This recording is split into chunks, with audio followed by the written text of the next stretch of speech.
Hello, happy Wednesday. Oops, hello and happy Wednesday. So excited for tonight's episode. Me too. So, oops, sorry about my my echo in this small room that I'm sitting in. Yeah, welcome to Mindful Business, weekly discussions about mindfulness, entrepreneurship, and Web3. This is our hour-long weekly Twitter space. We usually reserve around 20 minutes toward the end for questions. This live Twitter space is recorded and uploaded to YouTube. And this is episode number 14 about life-changing books. And I'm joined, as you all know, by my lovely co-host, Abby, as usual. So how are you doing today, Abby? I'm doing great now that it's this time of day. I've shifted gears. I got off work early tonight, and I've been excited to every time we get together. No matter the topic, I always find myself really bubbling with excitement because it makes me think about some different things. Right? It gets my mind moving in a more fun direction than it maybe was on during work or whatever it might be. So I'm coming into this excited to talk books tonight. I love this subject. How are you doing midweek here as we enter into the end of the week? I'm doing well too. I cannot believe it's already November. I feel like time is flying, and before I know it, it's going to be holiday time. So I feel like I need to get myself ready. But yeah, I'm super excited to talk about books. I was kind of mentioning to you in an audio message earlier. I feel like with reading, like with many other habits and hobbies, sometimes there can be seasons of our life where we're super into it, we're reading all the time, we're just chapter after chapter. And then there can be other times where life gets crazy and busy and hectic, and we just don't have time to open the book at all. And we just maybe we start a book and we get a few chapters in and have to restart several times because we just can't get into it. So I feel like I haven't been in a reading season of my life this last few months since getting married. There's just been so much going on. But however, I'm hoping that this conversation we have today kind of sparks my reading bug, and that talking about some of my favorite books will kind of get me back in the reading mode. What about you, Abby? Have you been like reading lately? I feel like you've had a lot going on too. So if you've had time to read, I'm impressed. No, you nailed that one on the head. I also love to read, but go through seasons of life. And I've really switched to Audible mostly for most of the reading that I do in the last probably several years. I will still occasionally flip a book open, but I tend to like to listen. But no, I have not at all listened to much of anything. Well, I will say I've tapped back into a book, but not to read the whole thing. There's some meditation in a book that I was recommending to someone, and so I popped it on to like listen to skip ahead to the juicy parts, like cherry pick what I wanted to listen to out of it. So I have not been reading, and so similarly, this kind of feels like inspiration to compare notes and like you said, kind of take our mind in that direction of being inspired to pick up a book again and make sure we maybe work that into time, especially as we're about to hit some really busy weeks with holidays ahead of us. And I love the idea of having a wellness self-care plan, safety plan, emotional safety, and mental and emotional safety plan in place before shit hits the fan, as it might be. So I love this suggestion because now I think, oh, I'm going to make sure I carve out reading time as we move forward into what's surely going to be a really busy time of year. Yes, absolutely. Me too. I need to put it on my calendar in one of my time blocks, like we talked about in our time management Twitter spaces. I need to schedule time for it because I can just, that's a part of the issue is I can just not find the hour or 30 minutes or 20 minutes in my day to sit with a book. So I'm going to start scheduling it out. That being said, I feel like it's important to say this Twitter space is not sponsored in any way. These books that we're going to recommend, we're not getting compensated in any way or incentivized to mention them. We are talking about these different books because they've impacted us personally in profound ways, and we just want to share these books with other people. So if you are in the space listening right now, please feel free to share the space so we can get these awesome reads out to as many people as possible. Despite the fact that this is Web3 and we're all on our phones constantly, it is important to sit and read things occasionally. But it was really hard to narrow it down to just a few books to stay within this hour that we have. So we might need to have a part two. But I would love, Abby, for you to kind of kick it off for us and start by telling us a life changing book for you and maybe giving us a brief summary of the book and kind of explaining how it impacted you. I have so many kind of different notes on this, and I don't know where, if you mean like, how far back are you wanting to go? I mean, truly life changing, like read it as a kid and it shifted your perspective on something, or read it in this season of your life. Like, I'm curious what your frame of thinking was when you were thinking of coming together for this topic. Where do you want to begin? Because I could dig into all kinds of places. So I'm curious. You're too funny. Go as far back as you want. For me personally, I'm really thinking of books within like the last 5 years.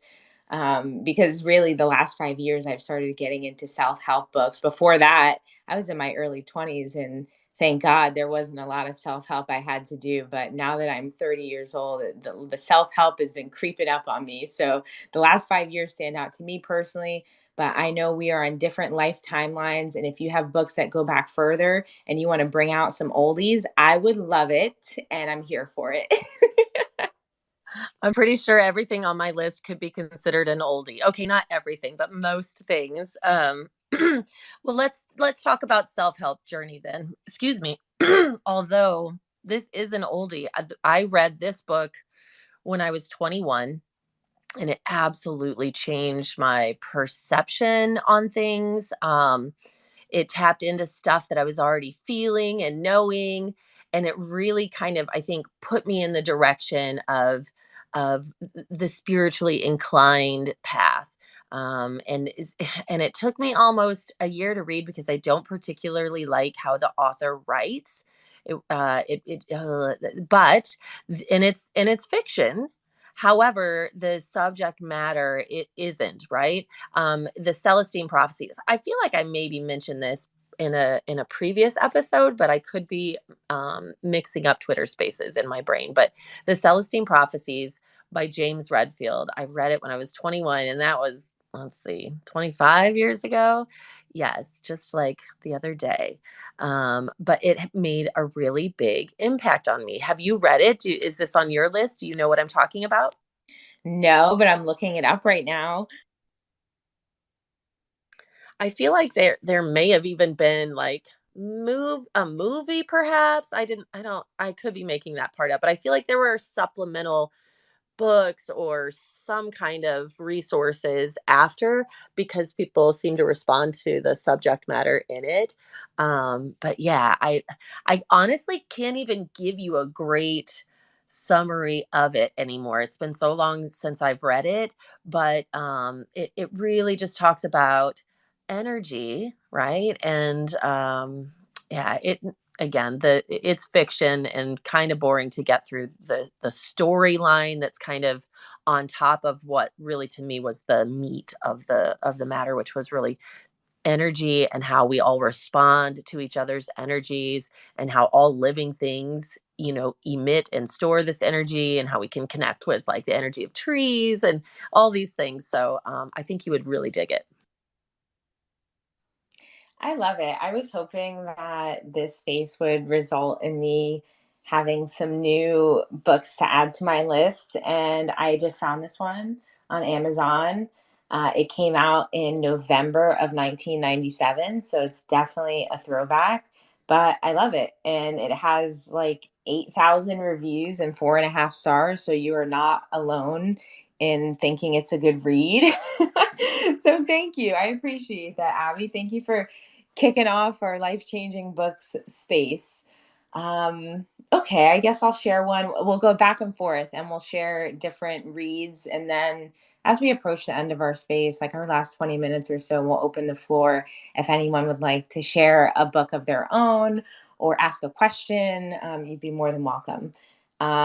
Okay, so I have to start with The Four Agreements. The Four Agreements is an awesome book. It was written by someone named Don Miguel Ruiz. It is really easy to read, and it's very clearly and concisely written. And essentially, it has four agreements that if you live your life by, you'll have a good life. And I don't live my life by these agreements. Not that my life is bad, but so many things stood out in this book to me. The four agreements are, one of them is always do your best. And that is exactly what it sounds like. Just regardless of the circumstances, always do the best you can. Try not to judge yourself too hard. Your best is going to change every single day. And that really stood out to me because I think some of us forget that our best on one day might look different the next day. Another agreement is don't make assumptions. This is one that I struggle with, and I think a lot of us do. Sometimes it's easier to just kind of have this whole story going in our head about what we think is going on rather than just clearly communicating with others to avoid misunderstandings and having the courage to like ask questions and really express ourselves in a clear way. So don't make assumptions is amazing. Another one is don't take anything personally. This is another one I super struggle with. I have a hard time when things are not working out the way I want them to, getting in my head about it being some type of personal attack toward me. And oftentimes it's not. Oftentimes, all the time, nothing other people has to do, does, sorry, losing my words, nothing others do is because of you. Oftentimes nothing others do is because of you is what I'm trying to say. What other people say and do is a projection of their own reality and their own life, and oftentimes has little to do with anything you've done. So, not taking things personally will help you not be a victim of needless suffering because you will kind of develop some immunity to constantly reacting to the opinions and actions of others. So, that stood out to me. And finally, the last agreement is to be impeccable with your word and to speak with integrity.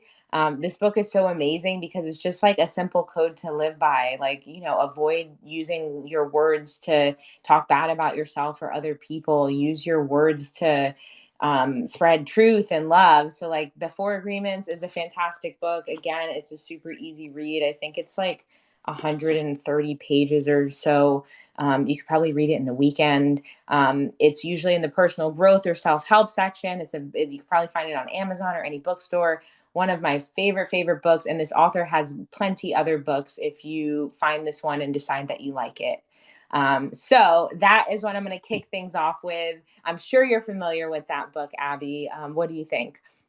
I love that book. I read that in my 20s also. You've got a throwback there on your hands as well. I think it was written in the 90s, if I'm not mistaken, because yeah, I remember reading that in my probably mid to late 20s and loved it, and love those, as you said, simple, profound, not always easy, but definitely a beautiful framework to try to work from and within. Yeah, that don't take anything personally takes a lot of time and patience and I think it's a daily practice that probably all humans on some level have to kind of go through, really any of them, right? It's just part of, I think, speaks to how challenging it is to be human. So I love this book. I didn't think to put it on my list, so I'm glad you brought it up and reminded me of it, because it was beautifully done, and I love it as well. All right, let's see. What direction do we go next?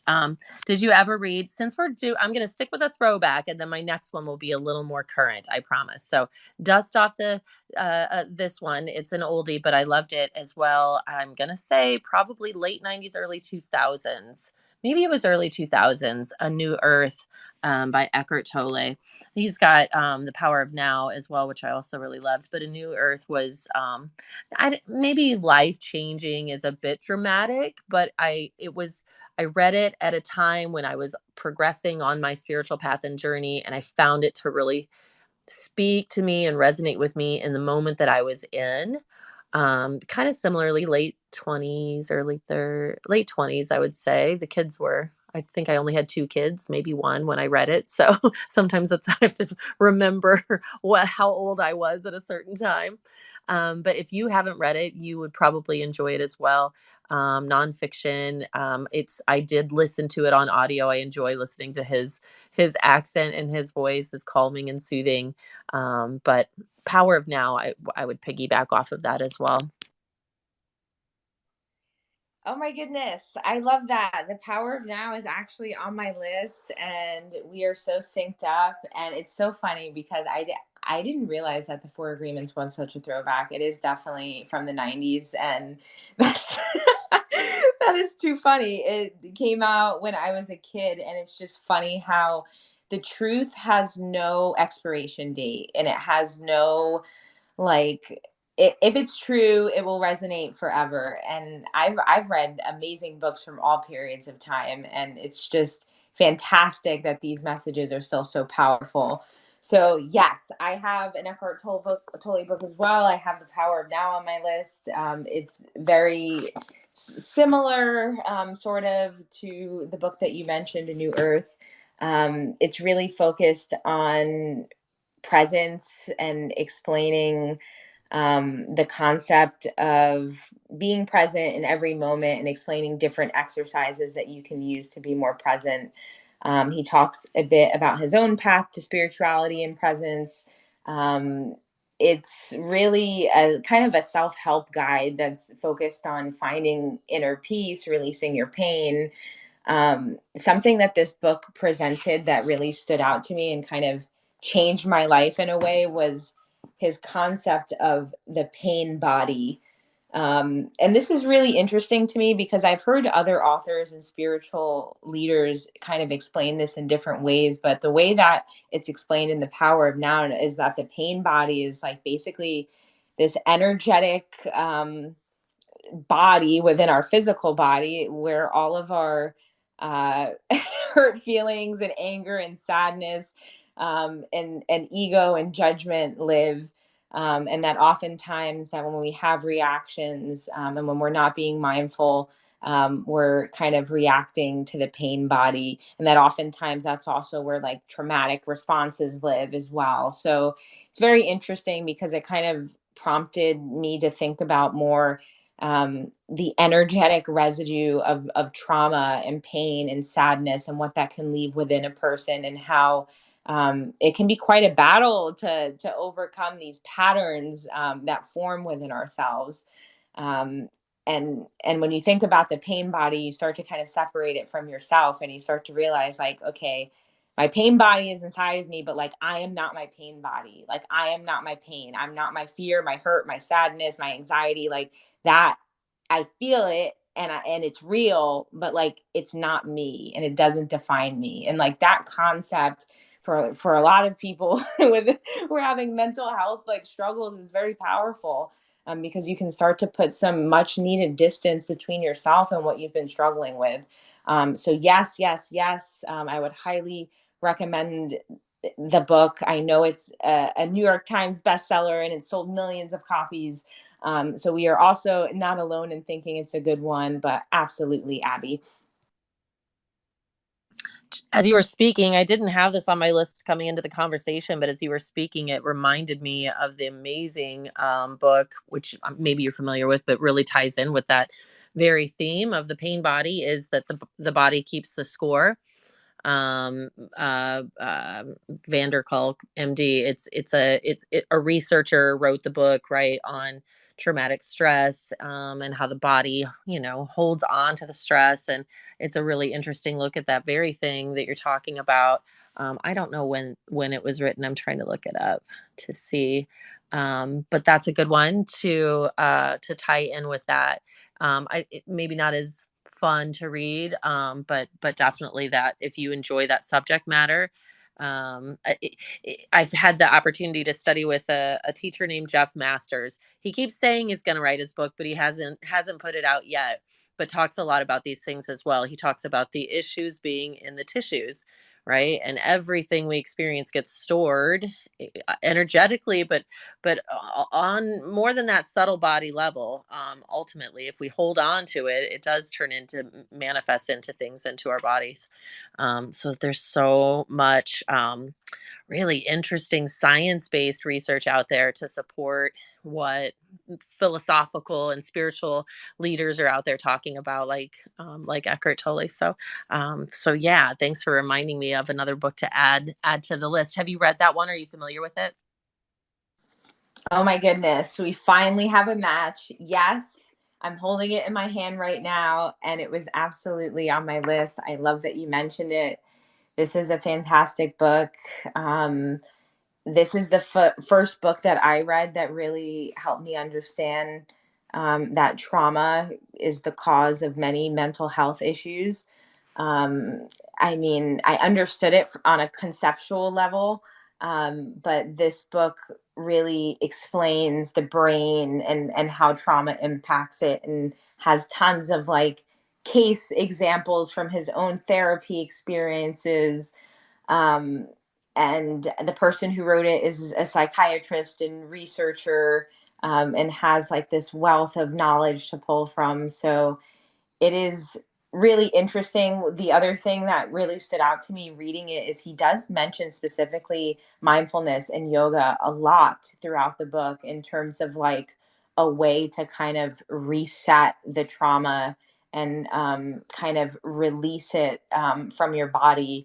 And it was interesting because like he experimented with all these different drugs and therapies, and then it kind of just came down to like I mentioned, like my psychiatrist said to me for my PMDD, it kind of just came down to like, you might want to sit with yourself and like do some like mindful motion for a bit. And it's just so interesting how sometimes we make the solution more complicated than it needs to be, and sometimes the solution is really just that we need to slow down and spend a bit more time caring for ourselves and our bodies. So absolutely, The Body Keeps Score. I would highly recommend. Awesome read.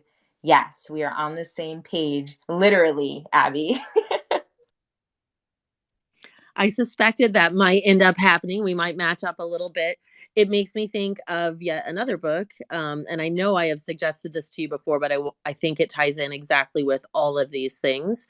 Is Neurosculpting by Lisa Wimberger, and it's not just about moving the body, as we were just talking about with The Body Keeps a Score, but more addressing the nervous system, and it's a science-based approach as well. It really is just meditation, but it's taking any of the, some people get a little bit tripped up feeling like, oh, it has to be this certain spiritual practice, or a certain tradition, or whatever it might be. And I personally love how in her book, and she also has other resources like a website and classes and different things you can do, but I I love her audiobook because she does read, or not read, but lead you through meditations. The neurosculpting practices that she leads you through are really nice to listen to on audio. So I would say get the book to flip through, but also, if you get the chance, if you're into Audible, to download it as well. But really dives into the science behind why meditation works, right? Into this concept of neurosculpting, or excuse me, of the brain having neuroplasticity, and that, once upon a time we thought traumatic events would fix the brain, right? Like plastic, it would be fixed, and we couldn't overcome that trauma by changing the brain. It was not going to change. But we know now, due to this, a concept of neuroplasticity, that there are practices, mindful practices, as you said, usually quite simple yet profound things, like conscious breathing, making time for stillness, getting good rest, and hydration and nutrition, like the simplest things. But in her book, she dives in a little bit more to the specific, like, neuroscience behind meditation, and I think you would really dig that if you haven't had a chance to pick it up yet. Nice. I do remember you mentioning this in one of maybe it was our What is Mindfulness Twitter spaces that you touched on this one. But yes, I'm glad you mentioned it again so that I can make note of it this time and pick it up. Absolutely. I knew that this space would result in me having a few new books to pick up. So I'm excited about that. Um, okay, so I feel like we took it back to some like OG classic self-help, like mindfulness, presence, trauma awareness books. And in that same vein, it's so funny because I feel like everything I'm mentioning is just making it very clear it's been quite a healing journey. Like these are books that just show like the work never ends. Like these are not books of like I won and here's how I did it. Like these are books that are like, I'm having a lot of issues and I'm just trying to work through them. So the next one I have to mention is a newer book. This book came out in 2015. Full disclosure, I had some really tough issues with my family right after getting engaged. I was feeling really sensitive. I was feeling really just anxious and overwhelmed as I was moving into this new phase of my life and like fully committing to my partner, and feeling a bit like sensitive as I was introducing him to my family, anxious about how my family would receive him and the differences between our cultures. And it prompted a lot of difficulties in my close family relationships that caused me to like do a lot of further reflection about how I relate with my nuclear family. So this prompted some reading around boundaries, and a lot of reading around emotional maturity. So a book that I found throughout this journey is a book called it's exactly what it sounds like. It's called Adult Children of Emotionally Immature Parents: How to Heal from Distant, Rejecting, or Self-Involved Parents. And as I read this title, I feel like it sounds like really harsh. And I feel like it sounds like you're going to open this book and it's going to be like your parents suck and like they're the reason that your life sucks. And like, it's not that at all. This book is instead kind of just like recognizing the fact that, like, let's be real, some of us have parents who are emotionally immature people. And usually that's because they've suffered some trauma of their own in their life. And it's kind of a coping mechanism and it's how they get on in this world. But as adults trying to navigate those relationships, it can be really challenging as we try to set boundaries, as we try to make our needs known. And this is something I've really struggled with as I've come into my adulthood.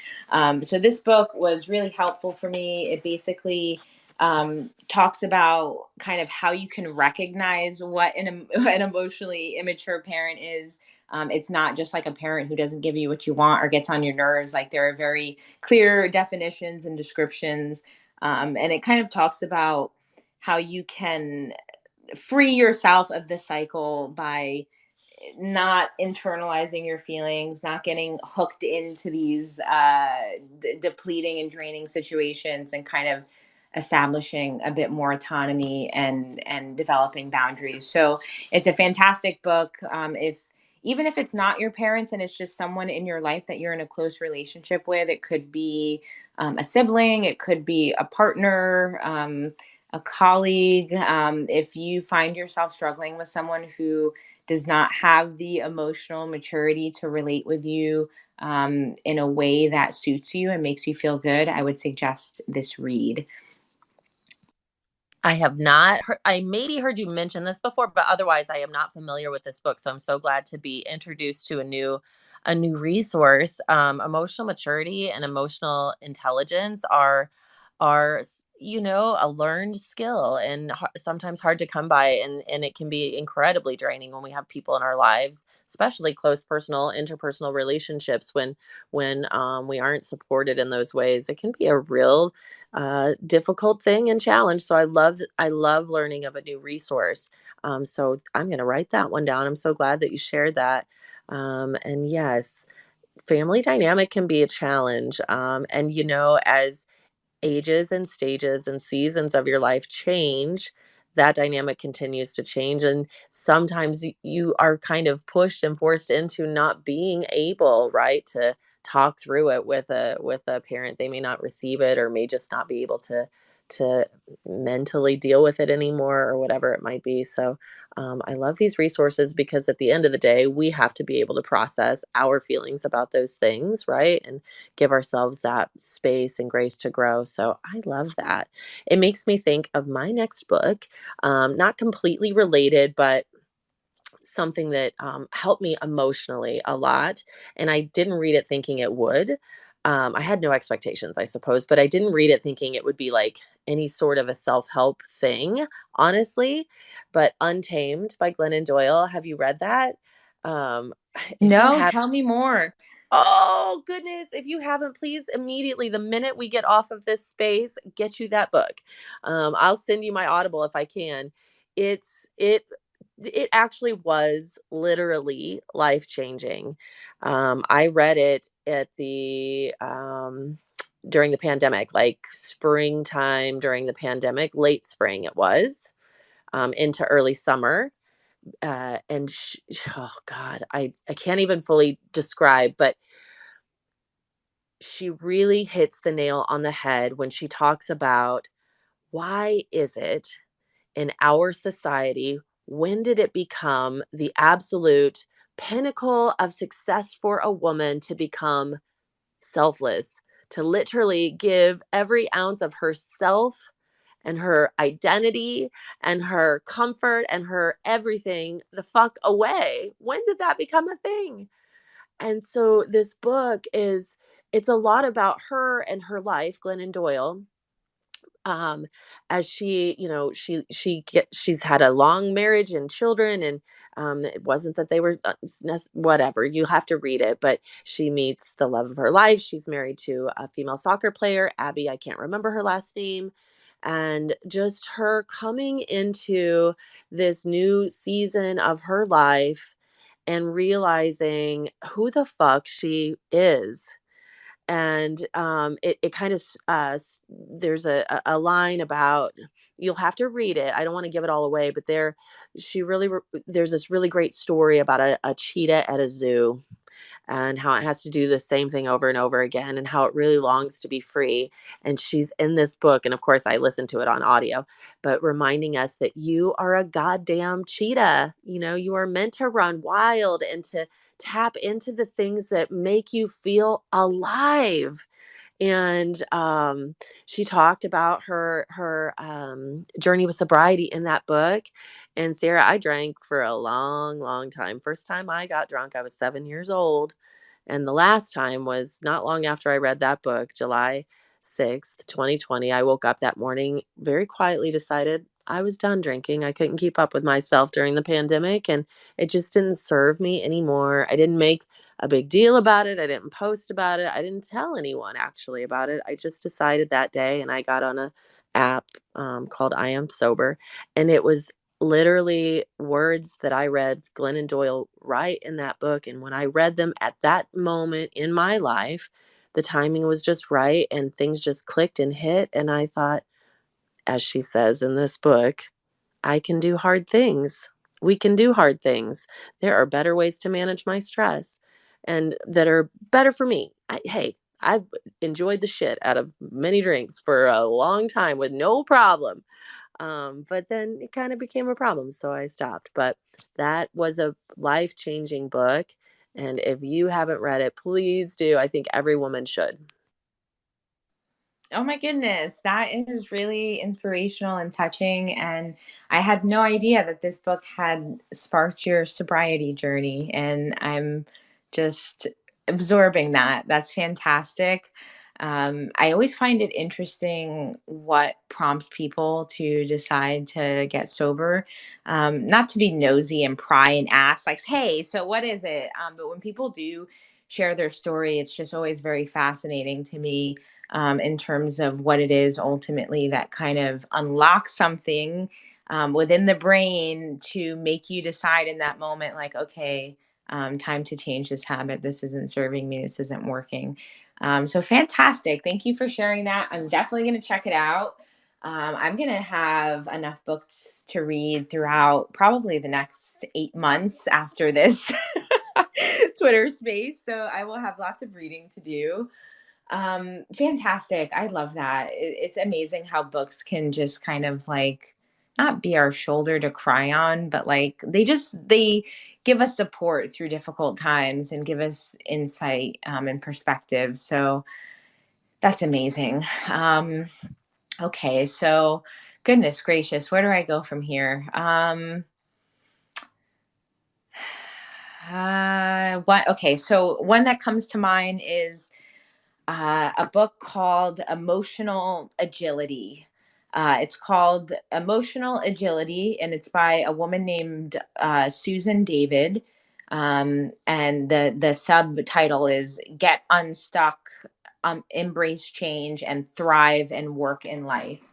And this book basically just talks about um, how emotional agility isn't about kind of just like ignoring difficult emotions and thoughts and feelings. It's about kind of facing them in a courageous way, in a compassionate way, and kind of not, I don't want to say not taking life so serious, but it's kind of what it comes down to sometimes.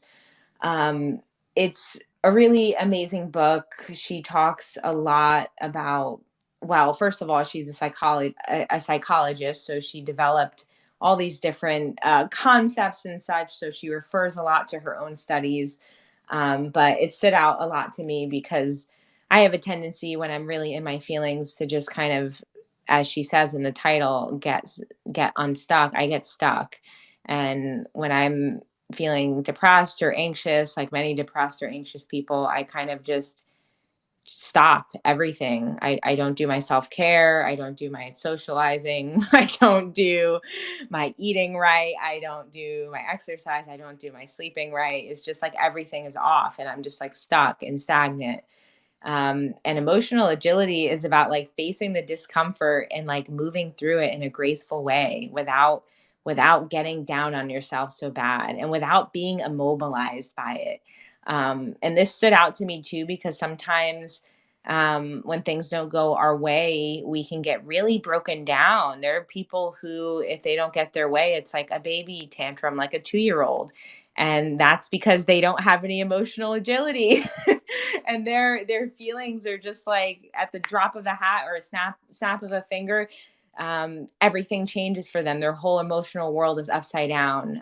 So this book stood out to me because kind of just talks a lot about having this range of emotions, but kind of being even keeled and how you move through life. So definitely a good one.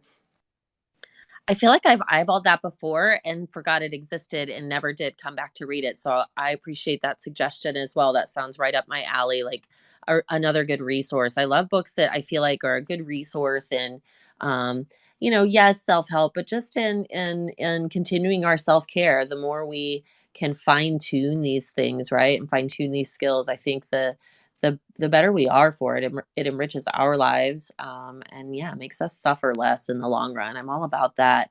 I looked it up online just to kind of peek at it, and I like how it says using your emotions as a guide to making decisions based on your values, and that ties in really well. And are you a Brene Brown? Or have you read like every single thing she's ever written, like I have? I do have one of her books, but I haven't read every single thing she's written. But I do think she's awesome based on that one book I have. She does have a new one that I haven't read yet, Atlas of the Heart. I've got it. I've actually it's in my Audible library. That should be the thing I tap into next. The one of the things I love about her books, she's engaging to listen to if you like Audible, but they're short and they are she does so much research and they're easy to get through, and there's often supplemental like resources and tools that go with it. But I've read so much of her stuff. I love it all, but Dare to Lead in particular, I think you would really dig if that's not on your list. She talks about in there, there's an exercise and there's a supplemental thing on her website that you can print off, but determining your core values. And there's this list of like 100 words, and the challenge is to whittle it down to, well, I think she suggests two. Was able to whittle down to three. Maybe it's three, but it's a really challenging process. But the benefit of doing that is here after you've done the labor of really sitting with and sifting down and fine tuning to what your core values are, and maybe it changes at a different season in your life, but probably not a lot. But this is the like yardstick, right? That you can measure, when things come your way. Does it fit in with my core values and how I can move forward? Maybe we did talk about this too. I know we talked about values in another space, but it was her book, Dare to Lead, that really prompted me to get concrete about what those were to me in my personal set of core values. And I like that there are worksheets and little kind of workshoppy things that go along with her short yet profound, powerful books. I think that's also the book that talks about choosing courage over comfort. And that's a phrase I go to again and again and again. And I think is so valuable. So I hope you'll put that on your list if you haven't read it already. It's so easy, and I think you would love it. That is awesome. That is not the one that I have, but I'm definitely going to check it out. I am familiar with Brene Brown, and I've seen like her clips and YouTube videos. I think the book that I have from her is called The Gifts of Imperfection. And it's just kind of about self acceptance. But I am definitely going to check that one out. I have come to find that typically when I like one book from an author, it's easy to get into their other writings. So thank you for that suggestion. This is an awesome exchange. And before I share my next book, I do want to mention we're approaching like our last 15 minutes of the space. So if you do want to add anything to the conversation, you're more than welcome to request. Um, if it's related to any of the books or anything like that. And something to note is that this space is recorded. So please only request if you're okay with being recorded because this will be uploaded to YouTube. But that being said, the next book I want to mention is called Set Boundaries, Find Peace, A Guide to Reclaiming Yourself. And it's by Nedra Glover Tawwab. She's very popular on Instagram. I believe she's a therapist and she makes all of these quick little like TikToks and reels, short videos with different findings and tips from her therapy teachings.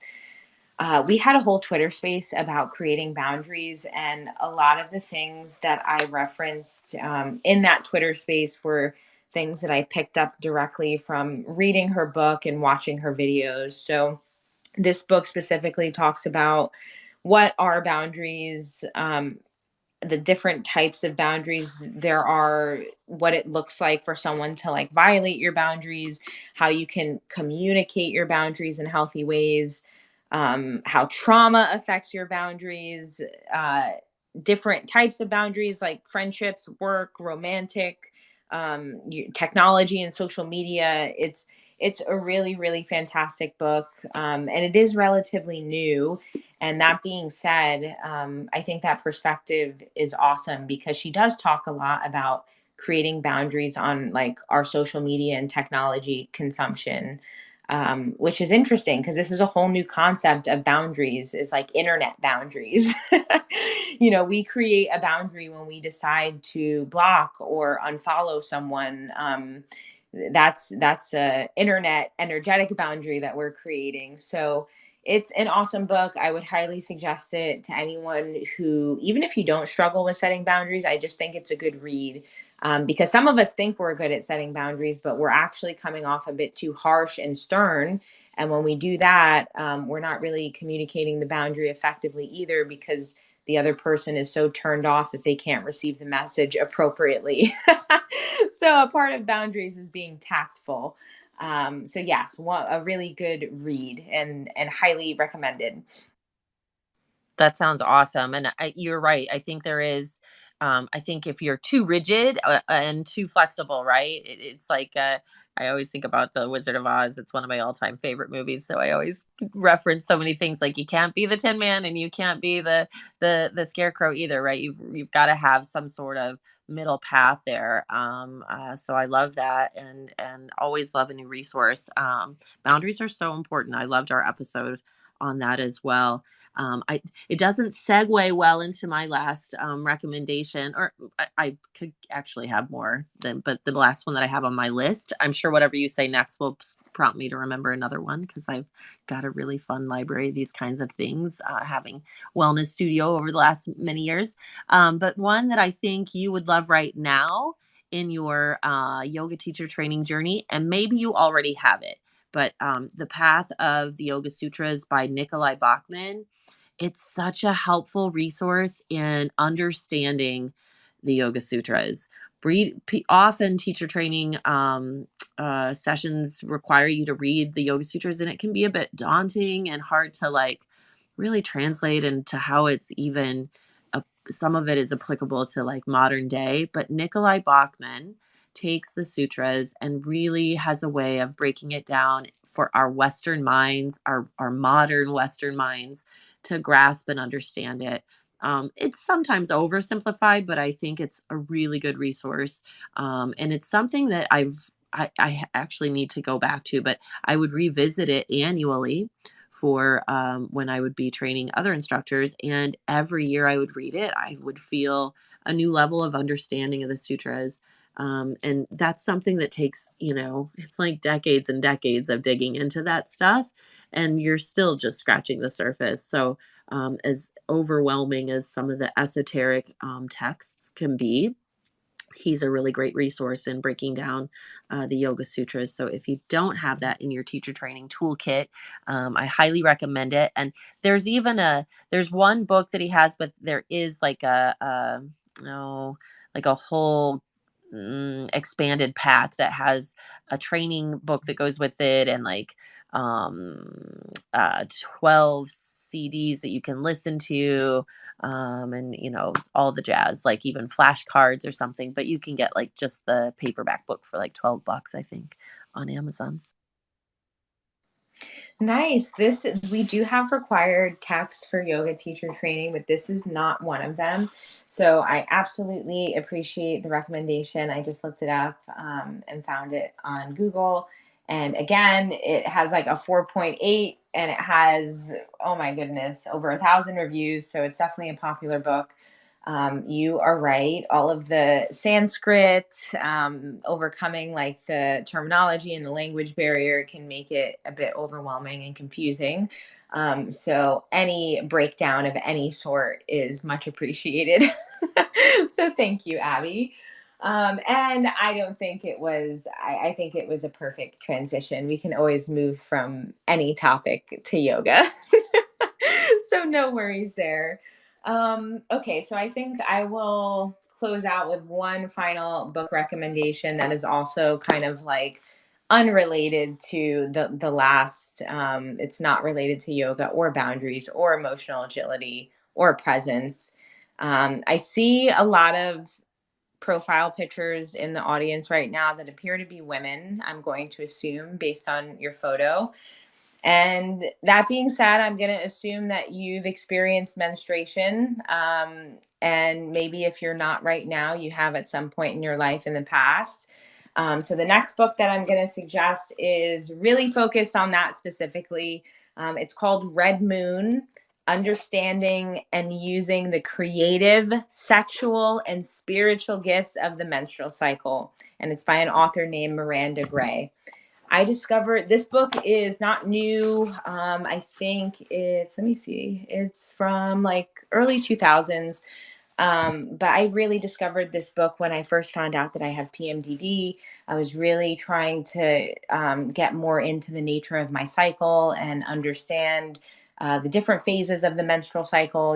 Why do I feel this way on day one versus this way on day 15? So this book is really, really interesting. It breaks up the menstrual cycle into several phases and talks about kind of energy levels, libido, diet, kind of mental health, kind of everything as it pertains to each phase.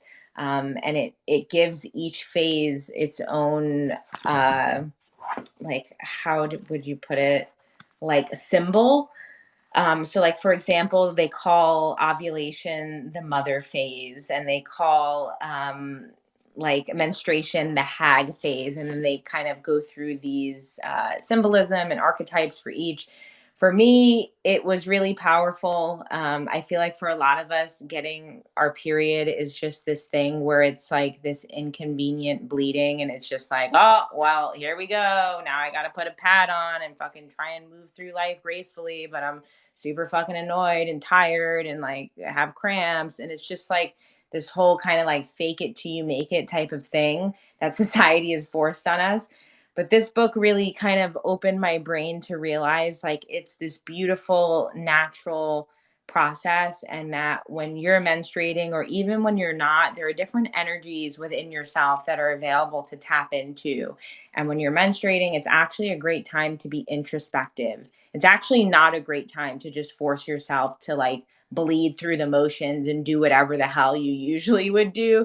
It's an ideal time to kind of slow down, sit with yourself, meditate, self reflect. And like, that stood out to me because I've always been pushing myself through to just like, okay, I'm just going to get it done. So this has been an amazing journey for me, on my PMDD journey.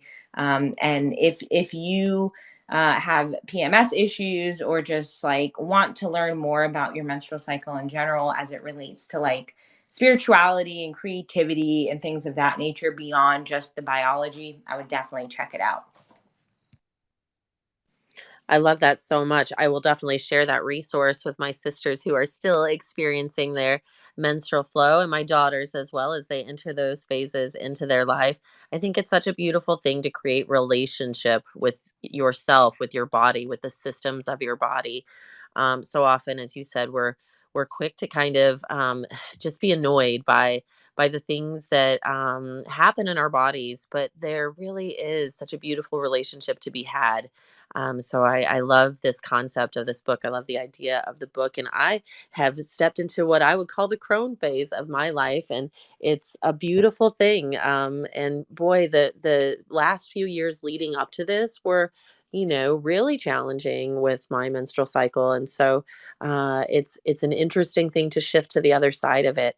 But yeah, there's so always so many things to connect with and learn about ourselves, our bodies, and the more we can like strengthen a healthy relationship with ourselves, right? The just better we're going to experience life.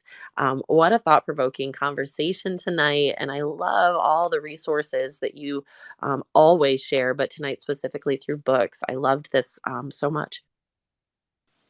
Oh, this was like such a nice, cozy, awesome space. We went through well over 10 different book recommendations. So if anyone came into this space thinking like, I could use like a new good read, you definitely have a long list, a long reading list for the next several months of things to pick and choose from.